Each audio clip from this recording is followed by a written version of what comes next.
Good evening, everyone. Please, take a seat. Just waiting for the boss's instructions. It is wonderful to welcome everyone to the White House. When we first started out on this mission, the very first instruction that I got from the President was to re-engage, to re-energize, to rejuvenate, to reinvent our partnerships and our alliances. And what the President told me then continues to hold to this day. We need to do that because if America's not engaged, if we're not leading in the world, then one of two things. Either someone else is, and maybe not in a way that advances our own interests and values, or as the President said, maybe just as bad, no one is. And then you tend to have a vacuum that may be filled by bad things before it's filled by good things. And the flip side of the coin, Mr. President, that you shared was that more than at any time in our history, there is an imperative to find ways to cooperate, to collaborate, to work with other countries, because in terms of delivering for the American people, we're simply not as effective getting the job done if we're doing it alone. So those were the instructions that we had from day one from the President. And while we can set the direction here in Washington, the folks who are actually getting it done, who are carrying it out, who are putting diplomacy at the forefront of our foreign policy, that is everyone in this room and the remarkable teams that you lead. It is the great honor of my life to have been tasked with working with all of you these past 2.5 years, but it's particularly meaningful to me because having had the immense privilege of working for the President for now more than 20 years, I know the confidence and faith that he has in each and every one of you. You are the President's representatives to the world. You are on the front lines of our foreign policy every single day. And coming to Washington for the Chiefs of Missions Conference, when the President and I were talking about this a few weeks ago, he said, why don't you bring them by the White House?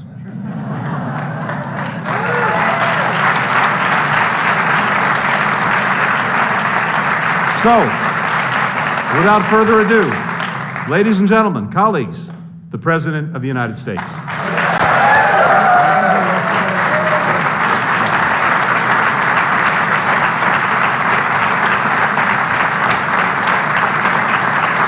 Hello, hello, hello. Please. I look around this room and say, what the hell happened to my administration? Why aren't you here permanently in Washington? I need help. All kidding aside, I don't know if you fully understand how much you've done. Seriously, think about it. I got to tell you one story before I begin. The first meeting I had, and some of you know this, was at the G7 in England, right after I was elected. And I sat down, and I guess I can tell this. I sat down with the other heads of state, and I turned to Macron, who was on my left, I believe it was, and said, well, America's back. You know what the response was? It wasn't being facetious either. For how long? For how long? And then the Chancellor of Germany said, what would you think, Mr. President, if tomorrow you picked up the paper here in England and the London paper had a headline, 1,000 people storm the Parliament, break down the doors of the House of Commons to protest the investiture of the next Secretary, the next Prime Minister of England. What would you think? I started to think about it. Imagine what we would have thought here in America. And imagine what the rest of the world thought. It's not a political statement, just a factual statement. What the rest of the world thought when, as Madeleine Albright used to say, the essential nation had something even more consequential happen. And so you are incredibly consequential to everything everything that this nation is able to do or not do to rebuild our confidence around the world. And you know, I was talking to this with our ambassador to Mexico when we talked about this being an inflection point, remember? And I said that, we have enormous opportunity. We're at a real inflection point in American history. An inflection point, my physics professor would say, was a point where you're going down the highway at 60 miles an hour. You take a rapid turn at a right angle or at a 30-degree angle, going in an opposite direction. You can never get back on the track, and your destiny is changed at least for a couple generations. And we're one of those inflection points. And so it's important. We really did, Tony and I and others, and some of you in this room sat with me during the period. We had to put things back together. And I'm not talking about an individual man, I'm talking about the state of the world at the time. We're at one of those inflection points. And what we do over the next couple years and the last several years is going to determine what the country looks like. And then, presumptuous to say, and it's going to sound like an egotistical thing for an American president to say, but what America does, how well we do our job, is going to determine what the next 4 or 5 generations are going to look like. I really mean that. The post-war period is over.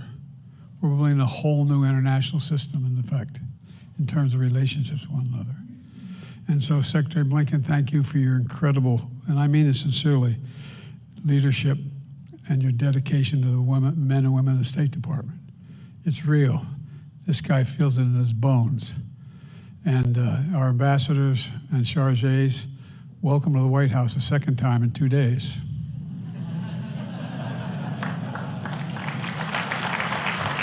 Thanks for coming back. I said I had a root canal, and the press said, well, was he unconscious? Unfortunately, no, I was wide awake. I'm sorry to push this inspection back by a day, but I'm glad to be able to host all of you. I really mean it. Usually it's the other way around. I know the worst phrase in the English language is, for all of you, the president is coming. You're all shaking your heads, you know I'm telling the truth. Because when I show up, it's all hands on deck. It's like, oh God, where are we going? But we're going to create a lot of work here along the way. And every country I've visited, with the single exception of Ireland. I mean, Ireland's different. That was even a more difficult job for Claire. What the hell are we going to do with all these people, Mr. President? But at any rate, I wanted to take this chance to say from the bottom of my heart, thank you. Thank you, thank you, thank you. Not only changing America's image, you're in the process of changing the world, moving in the right direction. Think of the fundamental things you've already accomplished. Thank you for the work representing our country overseas, protecting America's interest all around the world. Thank you for the leadership you provide to the Foreign Service officers, to the civil servants, to the developmental professionals, to locally employed people you have in your mission, and for everyone at your mission who bring diplomacy to life. And you really do. You'd be amazed, parenthetically, you'd be amazed how many heads of state. Tony's been in the meetings, and so have our folks here in the foreign, who do foreign policy in the White House. The number of heads of state who come and say thank you for you, not to me, thank you for you. And they thank him for the persons that he sent. I picked a couple of you, but you know. But all kidding aside, thank you for helping put diplomacy back at the center of American foreign policy. It used to be that. And at once it just seemed to start to evaporate a little bit. Each time, and each of you and each of the teams of diplomats you lead have made a promise a reality. We've begun to rebuild the global network of alliances for real, so that today they're stronger than ever. We formed innovative ways to partnership like AUKUS, elevated the Quad, taking on the challenges what will be literally define our future. We're building a more stable, integrated, more peaceful Middle East. Long haul, but it's hard, but we're making some progress. We've strengthened our leadership at the United Nations, in no small part to our gifted ambassador. Thank you, Ambassador.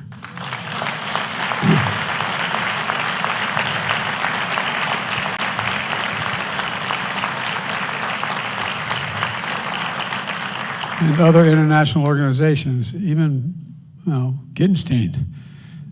Everybody knows how everybody thinks we're brothers. You better keep doing a good job. You're going to reflect on me a lot, you know what I mean? But all kidding aside, we've elevated our regional engagement across the board, from our work with NATO and the EU, to the ASEAN and Pacific Islands Forum, to the Gulf Cooperation Council, to the U.S.-African Leaders Summit, to the Summit of the Americas. Because of all the work you've put in, we've been able to rally the world to take on the greatest challenges of our time. What are they? I think standing against the brutal war that Putin is waging against the people of Ukraine, helping them defend themselves.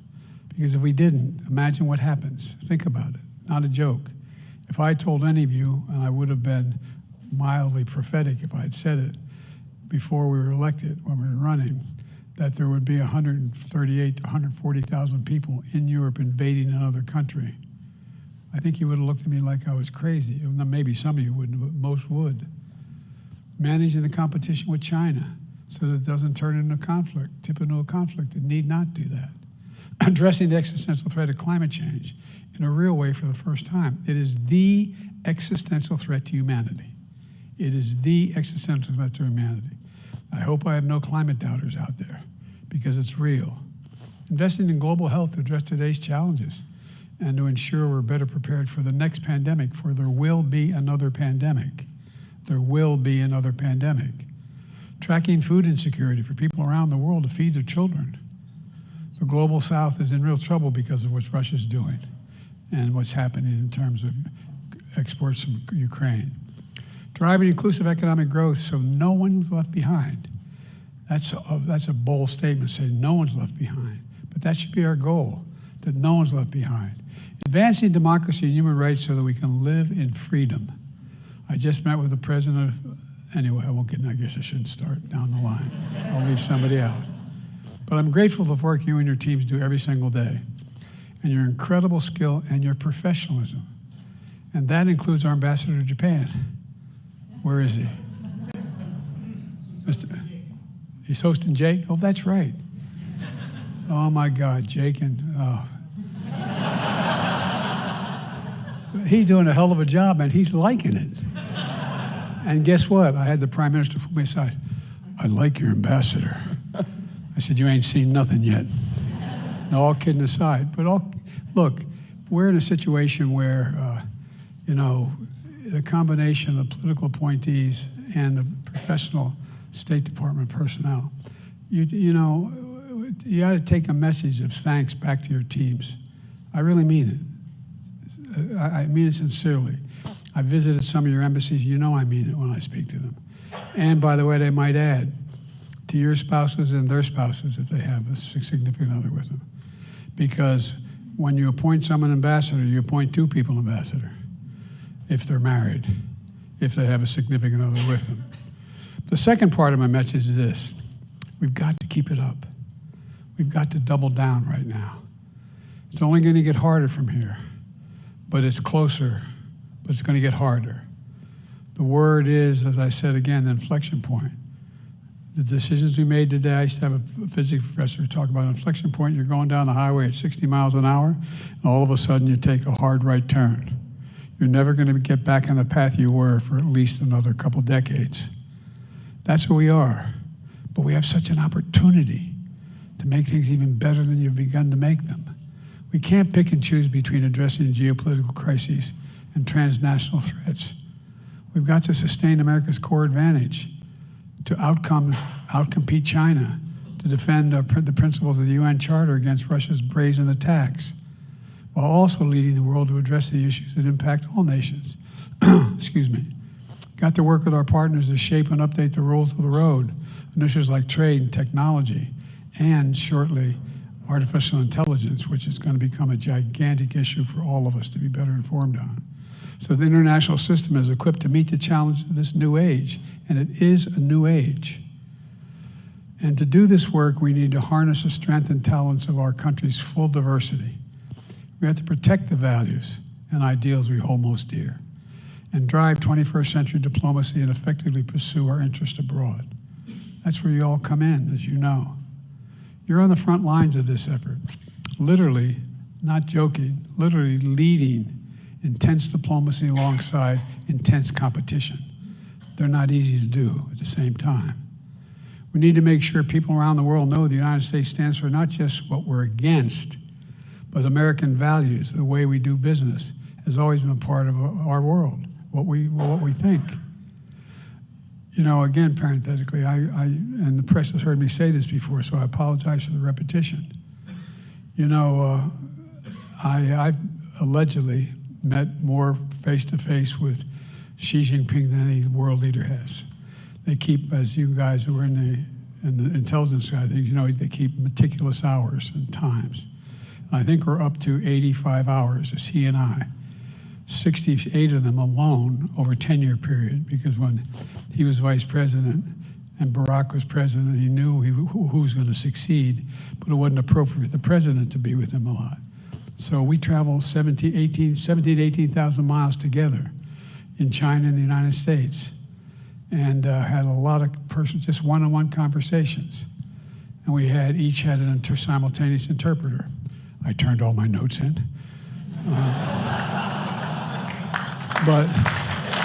And that's not a reference to the president, the former president. But look, no, it really isn't.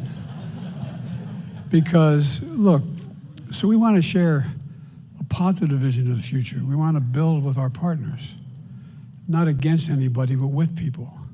Engage with them in the interests that we share and help developing nations deliver the biggest priorities for their people. That's why the new appointee of the World Bank is someone who's going to try like hell to make sure that middle-income countries can qualify for concessional aid.